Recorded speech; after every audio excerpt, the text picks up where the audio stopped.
Welcome back to Lee Anderson's Real World. I'm delighted to be joined tonight by a bit of a sporting legend. I remember watching this guy back in, I think it was 1980, Keith. I was 16 years old, giving my age away. It's Keith Deller, by the way. You was a 100-to-1 outsider for the World Championship. You couldn't even afford to have a fiver on yourself to win. Then what happened? Well, yeah, I mean, I had to qualify I won the Los Angeles Open, qualified in London, got to the World Championships, and I knew I was a really good qualifier, and got there, didn't really have any money. I lived on a council estate in Ipswich. Wow. And I was borrowing money off the officials that week, and at the end of the week I had a magnum of champagne. Wow. And I gave him the bottle. How did that feel? Nervous? I was nervous when I was 5-3 up and I had 7 darts to win 6-3. Peter Purvis, who was the presenter, used to be Blue Peter. Blue Peter, yeah. Green Cross Gold man. Yeah, that's right. Well, when I turned up, he said, "I hear you're a great, very good qualifier." I said, "I'm better than that. I'll be world champion." And I didn't know that he had a bet on me at, I don't know, it was 100-to-1. Wow. And yeah, I was just very confident. And I said to John Lowe and Terry O'Day that were in the studio, "I'll win 6 sets to 3. That's what I thought I would do," because when we got to the semi-finals, they wanted, if I won the semi-final against Jockey, they wanted 3 sets in grandstand live. And then we had to wait an hour and a half before we carried on the final. And I said to John, "That'll be 6-3, and I had 7 darts, and my lip was, my hand was like that, shaking. But obviously it was the best thing I did to miss at the time. Not at the time, but now, because it went 5 sets all. But you look back in the day, Keith, you look at the darts and they had a pint pot, usually a fag on, and a lot of time, probably a big belly as well. They weren't the most athletic of men, but darts has changed over the years. The money's changed, the incentives have changed, probably the temptations have changed as well. So, I mean, how much did you earn for the World Championship? I won £8,000 when I was world champion, and now it's £500,000. So wow. They deserve that, because the arenas are sold out. You cannot get a ticket, and the viewing figures are excellent. Yeah, they're brilliant. So the players they do deserve to earn the money, because everybody's making good money. So why not the players? But you see them come in these big arenas, like they've got one in Nottingham at the moment, where they come in and there's thousands of fans there, and they're all cheering and singing. They've got the boards, and back in the day, it had been a smaller arena, full of smoke, full of beer. Typically middle-aged men in there watching it now, but you've got people from all ages watching the darts. And also you've got so many celebrities that want to go. Yeah. I mean, you wouldn't believe who comes along, and it's a party atmosphere. I always remember John Frankham, the jockey, said it's like going to a party but you're watching the best dart players in the world. And he's right. I mean, sometimes people come along and just watch the audience, the way they dress up. Yeah, Scott. So what's the difference in you practicing at home or wherever you practice on your own, quiet, to then going into an arena with thousands of people in there all shouting and people are shushing? Is it different for you? I think it's easier now because the stages are so big, and the crowd, it might be massive, but you don't really hear them. You only hear them when you're losing. "Oh, I heard that so-and-so." They never moan, the players, when they're winning. Yeah. But for us, we would play at Jolly's nightclub when I won the Worlds, and you had people as close as you, near enough to the stage, and you could hear them saying, "He ain't playing very well." I know. And you do hear these people say, "Oh, darts is not a real sport, snooker's not a real sport." It is a real sport, isn't it? It's very skillful. Well, I used to practice 7 hours a day to be world champion, and you're playing under pressure.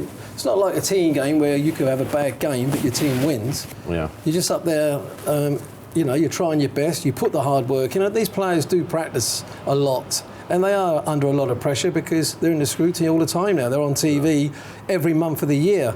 For us, we'd play a tournament and have 2 months off or 3 months off before we're back on TV again. So it's a lot different now. Okay, if you're no spring chicken anymore, no. It's fair to say that. You're a more mature, advanced years, shall we say. 64 now. 64, wow. You don't look any different, really, mate. When I watched in the World Championship, was it 41 years ago? Yeah. But you're still playing, aren't you? You're playing over 50s tournaments. Well, senior starts today, so got Richie Bennett, who's 1 to 10 on, but I think he was 1 to 5 on when I played him before, and I beat him. But yeah, it's tough for the likes of even Phil Taylor, because you don't play competitive enough, where over 50 they're coming off the main tour. So it is tough, but it's still great to get up there, isn't it? Get in front of the cameras and in front of the crowd. I still enjoy it, but not as 100% where the darts are going to go as much now. Well, we'll find out later, hopefully, with that gift. So you was awarded an MBE about 20 years ago, weren't you? No, this year. Sorry, this year. Was it this year, was it? Sorry, I do apologise. For charity work for the Macmillan Trust, is that correct? That's right. Well, for charities, really. I mean, we've done really well. A lot of over the years, I've been working with a big company, and we've raised over 500,000. Yeah. Years ago, I did a brewery deal, which was up north, and we raised 3 dogs for the blind. So that's good. It's, for me, Lee, I've been very fortunate that, as I said, I come from a council estate. If I hadn't been world champion, I've seen the world so many times, had a great time, and not everybody's dealt the same card when they're born. And for me, it doesn't take a lot to give a bit of time up and help to raise money for people that need it. Let's talk about Luke Littler. He's just burst onto the scene. He's 17 years old. It's like a machine throwing darts. Is that accurate? What would he have done back in the day in 1980? Would he have won the World Championship back in the 80s? It's hard to say, really, because for a start, the treble 20s are 5th bigger than what we played on. Oh, right. Because we had wires. The wires stick out. Yeah. I mean, I got the first 100 average ever in the World Championships, which was 11 180s and a 164 finish, but I lost the match to John Lowe. But I most probably would have had 20 180s in that match. But they've got competition week in, week out. They've had 2 tournaments this week. They've got Premier League tonight. They'll have another tournament the weekend. We had to go on the road and do 150 shows a year to earn our money as a professional darts player. Yeah. So he wouldn't be as sharp as like in our day. But if we were to have these tournaments all the time, our game would have been a lot better as well. So Michael Van Gogh always said to me, "Oh, I'd have beat you in my day." And I said, "Well, you can't. You weren't born." Yeah, so, but I just think that you can only beat the best at your That's time. true. It's like football, isn't it? Exactly. Yeah. I mean, Jimmy Greaves is he the best goal scorer ever? Most probably, but they'll say no. But yeah, I suppose you can make similar comparisons with snooker. I mean, some brilliant snooker players today, but I mean, back in the day, back in the 80s, when darts and snooker were really big on TV. I mean, sorry, Keith, but my favourite darts player back in the 80s was John Lowe. I thought he was, because he was local to us from just a few miles up the road. That played for Derbyshire, yeah. Derbyshire, and he just was so cool. Well, when he hit the 9 darter against me, oh God, I stood behind, and he's had the perfect throw of any dart player ever. Everything's just like that. Nothing moves. The body, brilliant.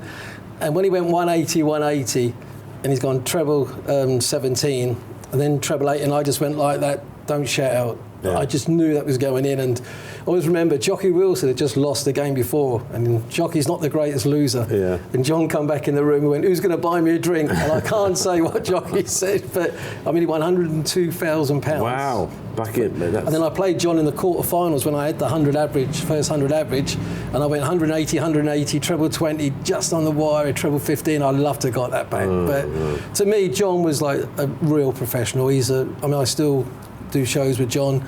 He's a top guy. Yeah, and sporting heroes. Could be any sport. Who's your sporting heroes? My favourite used to be Ballesteros. I just love the charisma. To me, he was a bit like Eric, but a bit more polite, I suppose. Yeah. But I used to love watching Seve. To me, it's sort of certain sports, if they come on TV, it's like snooker. If Ronnie O'Sullivan comes on, you watch. Yeah. And I think it's the same in other sports.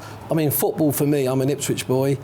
Kevin Beattie was my favourite. I can remember the Ipswich side of the late 70s, early 80s were pretty decent back then, weren't Well, they? we won the FA Cup 78, beat Arsenal, and won the UEFA Cup. And at the time, we were voted the best team in Europe because at that time, you had the European champions and you had the next top 3 teams. Because it was much harder then to win the European Cup and the UEFA Cup and the Cup Winners' Cup. That's right, It was a lot harder. I don't like all these Europa Leagues conference. Right, we're going to test your dart skill now, I think, Keith. I'm going to have a go with you. Okay. The first one to hit the ball. How long you got? Not long. Let's do it. Okay, cheers, Lee. Yeah.